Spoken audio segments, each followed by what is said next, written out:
Hello everyone, right next to me over here is the new Kia EV4. Now I am also myself quite surprised at the speed at which it was released. It's so amazing. I have to say it was love at first sight when I saw the sedan version, and I can't exactly say the same about this hatchback version, but I have to say it's still a cool development nonetheless. But wait. It's not all pink roses. I mean, sure, something about the design is quite interesting, or at least it's of selective taste. But in my personal opinion, I have this impression that Kia is starting to spiral out of control here with this design, everyone. Especially with what they did with the interior. You're not going to believe what kind of plastic they're using. It's a bit of a deja vu. Just take a look at this. First of all, this kind of material looks like something I've seen in a kitchen, and the plastic you see over here is something I remember seeing in the 90s. But we need to address the big question over here. Does it have what it takes to humiliate the Volkswagen Group and Stellantis? In particular, I'm talking about Skoda and Peugeot. Well, we're gonna find out soon, everyone. Let's get on with this review of this Kia EV4 right now. But before we go further, make sure you have subscribed and push the notification button, guys, so you can watch my latest videos on my YouTube channel. And check the link in the description for my other car reviews on YouTube of other Kia models and of course the potential competitors of this bad boy over here.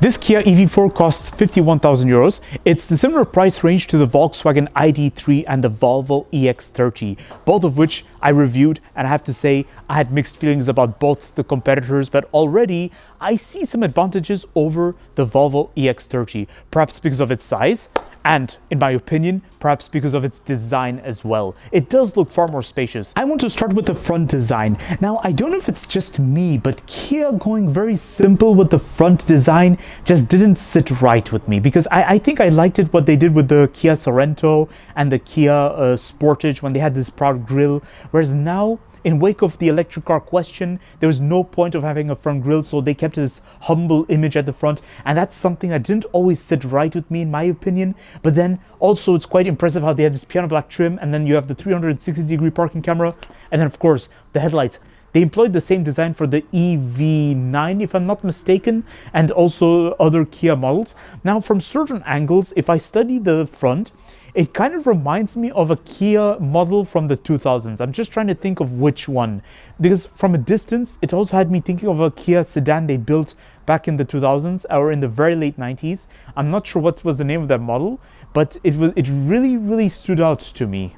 Now, Kia has gone quite artistic with the wheel, guys. This is a 4-spoke alloy wheel, but over here, the arc is round, but from a distance, thanks to the hard plastic, it gives this impression that it has this square shape to it. Now, approaching this angle, there's just something about having this straight line over here that has me thinking of the Kia Soul. Now, the Kia Soul was once a very interesting vehicle. In fact, there was massive publicity over it, but that was back in the 2000s and in the very early 2010s. Now, today, nobody is really talking much about that model, but it seems like the Soul lives on, and it's in this Kia EV4. By the way, speaking of the Kia Soul, I think this is supposed to be a spiritual successor to the Kia Soul. Just a thought I had in my mind. Anyways, so it's just something about this design over here. You get this piano black trim, and it goes across the roof to the other side. So it's very interesting how they've gone about this, guys. It's very nice. And then I like how you have this like sharp edge over here. Now, just like the Hyundai Ioniq models, you get pop-out door handles. Look at this. See this? Now, I can't exactly say that Kia and simplicity go hand in hand together, because look at this. I don't quite agree with this idea over here. I think what they did with the Kia EV6 was more interesting when they had this more rounded edge to it, because it had a stronger Kia identity. Whereas having this boxy image, sharp edge, and then this plain design over here, there's just something that doesn't sit well for me. It's just my opinion. Maybe it's because it reminds me of Peugeot a lot. It has this strong Peugeot vibe, or it has this like really strong Stellantis vibe to it. In fact, it had me thinking of something Peugeot and Opel built not too long ago. Now, I'm going to check out the interior of the Kia EV4, and I have to say already, it's very average for an EV car, everyone. And to be honest, I noticed this similar thing going on in the Volkswagen ID.3, the Volvo EX30. It's always the same story. It's becoming a bit boring, but that's just my opinion, guys. Anyways, how about I have a seat already? Because for a price of 51,000 euros, I'm quite impressed with the fact that you get stylish leather seats with the fabric on top. And I like the sky blue effect you get. It's very cute. Now, this is very, very nice. I like the fact that you get electric seating adjustments. The components for the interiors are very similar to what I've seen in Hyundai cars. So if you see this transmission over here, it's very nice. You just need to flick this over here. And for the rest of the interior, it's quite similar to what I've seen in the Ioniq 5. It's quite interesting. This rectangular screen over here. So one is your infotainment system and another is going to be your instrument cluster, your digital instrument cluster. And I really like it, guys. I like it because in the Volvo EX30 and for most of Geely models, they've simplified the instrument cluster. And if I'm being honest, I'm not a fan of this concept. I prefer having big instrument clusters. So we're going to have a look at it together in detail. But since this car is in showroom mode, I am not exactly sure if I will be able to check it out. So what I'm going to do is I'm going to try looking for the start-stop button. I think I have to push the brakes because the key is inside with me. So, okay, guys, let's see. How do I start this car? I think it's because I have to push the brakes and if I can't start it, then it's not an issue. In that case, I won't be able to show you all the infotainment system. But what I will be able to do is tell you all about the steering wheel. First of all, I like the feel of the steering wheel. It's a 2-spoke steering wheel. The feel is good, but I just don't exactly like the design. You see, because one moment you have the squidgy leather, which feels like it's from a luxury car. But then you look at the plastic that's on the steering wheel, it's very, I mean, it looks like a design from the 80s. The spokes are quite nice, nicely positioned, but they're a bit too soft, I think. Some car manufacturers have this like solid feel to them, whereas with this KIA EV4, it's a bit on the soft side. Now for the rest of the interior, it's all soft touch buttons, which is selective again. But I like how you get the climate control over here. And you get a dual zone climate control, by the way. So this is quite a pleasant surprise. Now for the rest, also they've gone quite artistic. So I like this fabric touch you get over here. And then next moment you get this squidgy plastic material. Very, very nice how they have approached it. You get a detailed charging over here. Beautiful. I like it. And then I like this cup holder over here. It's very, very pleasant. And then you get your wireless telephone charge, but it's down there over here, but it's over there.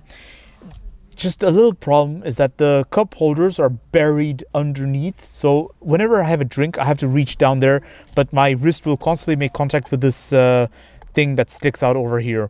Now, I think this was a bit of an afterthought, but then to be fair, it's not that big of an issue either, because what else were they supposed to do about it? Now you get a central console storage, and you can also remove this quote-unquote wall that's over here dividing everything. Or you can just leave it there. I would just leave it there, although I don't really, yeah, I mean, it's fine. It's okay the way it is.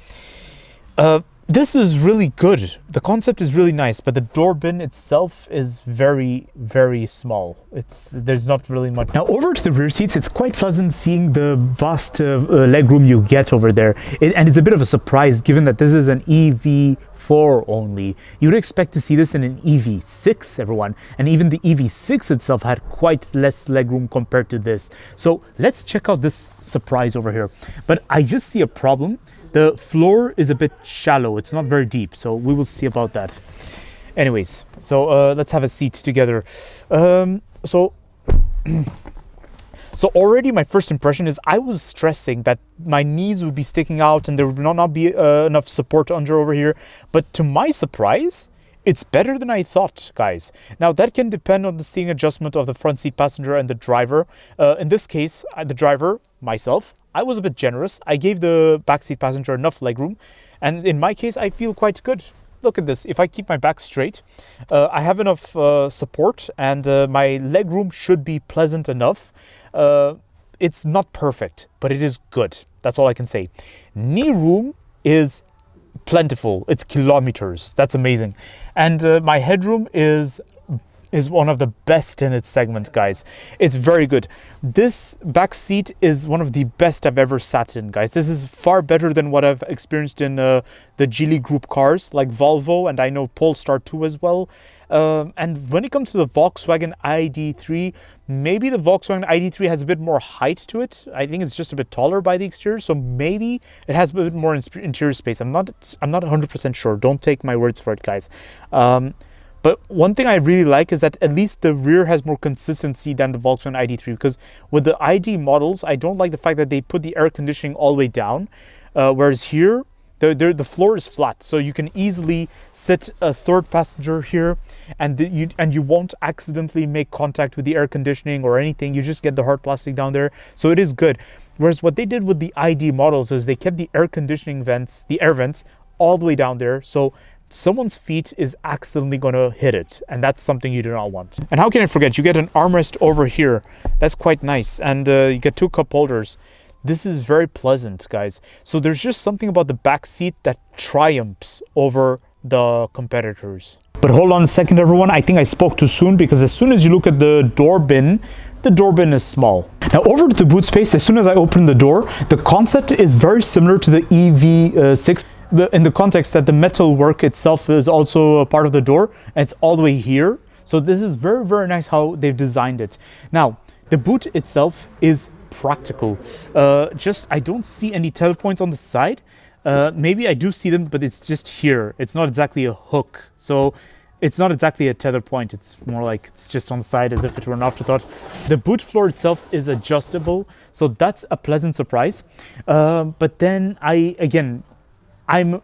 think in terms of practicality, it doesn't exactly beat the Volkswagen Group.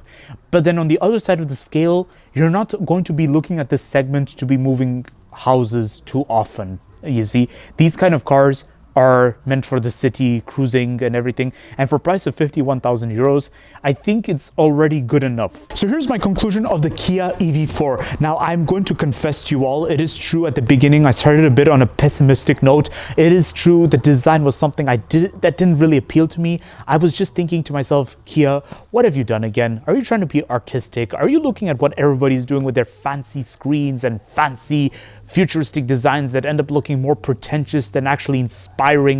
But then no, hold on a second. Kia is doing a brilliant job, actually. I'm quite impressed. Now, when it came to the EV9, in my opinion, it was a bit of a cringe. But when it came to the EV6, they did a brilliant job. Now, when it comes to the EV3, okay, maybe selective. But this looks like the best of both worlds, in my opinion. Something between the EV3 and something between the EV6. What more can you ask for? It's amazing.